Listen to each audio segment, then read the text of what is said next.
Put God first. Put God first in everything you do.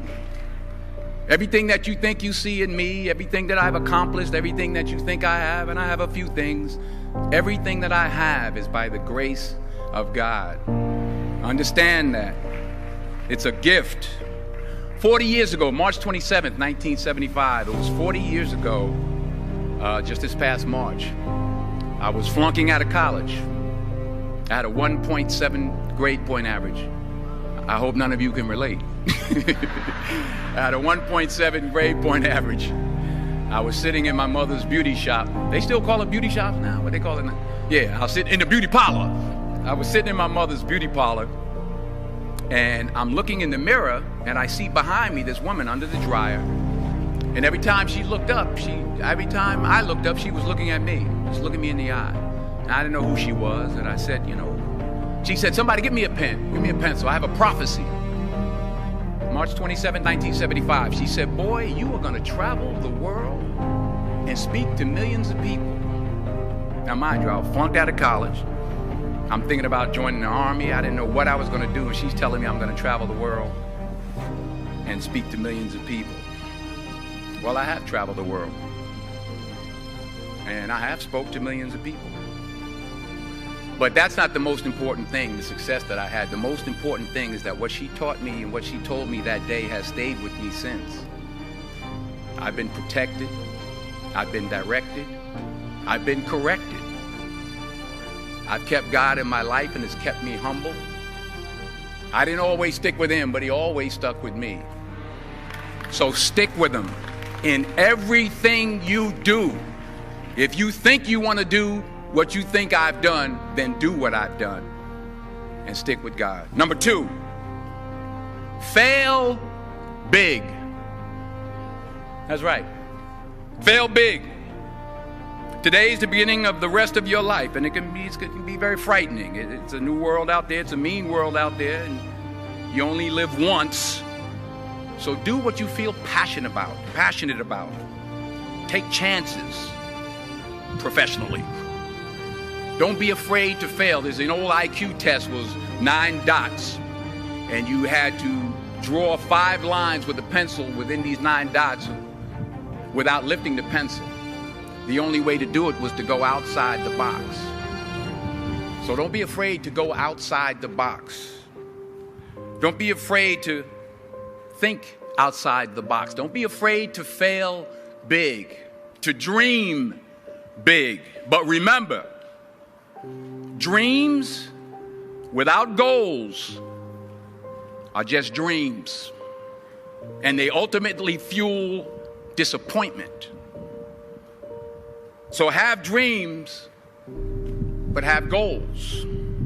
Life goals, yearly goals, monthly goals, daily goals.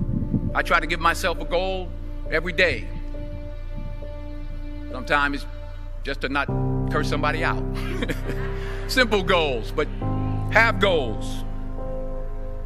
And understand that to achieve these goals, you must apply discipline and consistency. In order to achieve your goals, you must apply discipline, which you have already done, and consistency every day, not just on Tuesday and miss a few days. You have to work at it every day. You have to plan every day. You've heard the saying, we don't plan to fail, we fail to plan. Hard work works. Working really hard is what successful people do. And in this text, tweet, twerk world that you've grown up in, remember, just because you're doing a lot more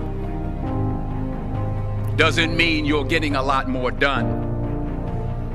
Remember that. Just because you're doing a lot more doesn't mean you're getting a lot more done.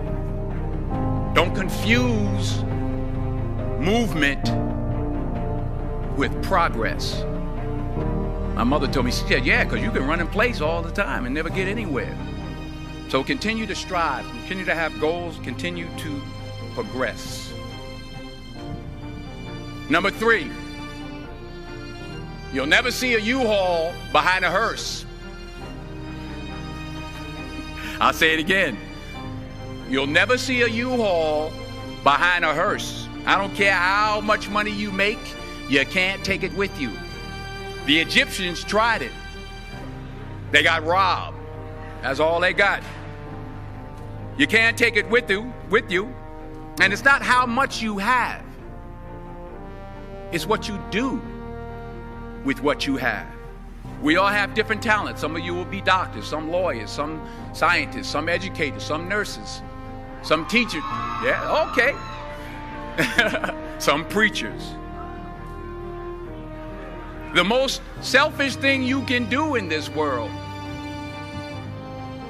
is help someone else. Why is it selfish? Because the gratification, the goodness that comes to you, the good feeling that I get from helping others, nothing's better than that.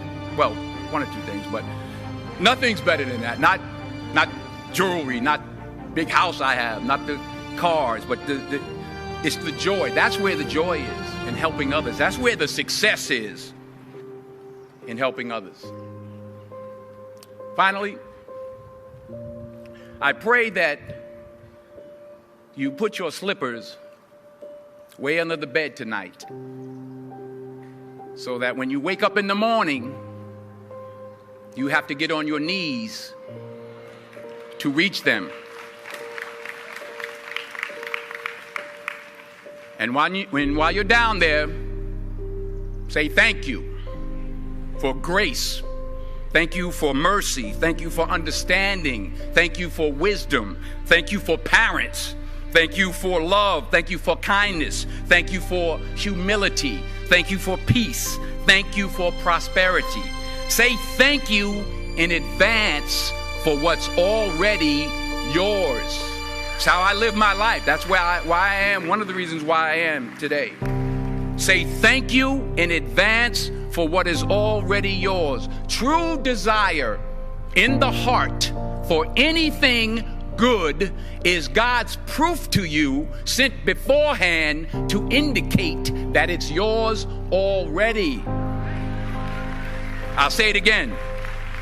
True desire in the heart, that itch that you have, whatever it is you want to do, that thing that you want to do to help others and to grow and to make money, that desire, that itch, that's God's proof to you, sent beforehand already to indicate that it's yours.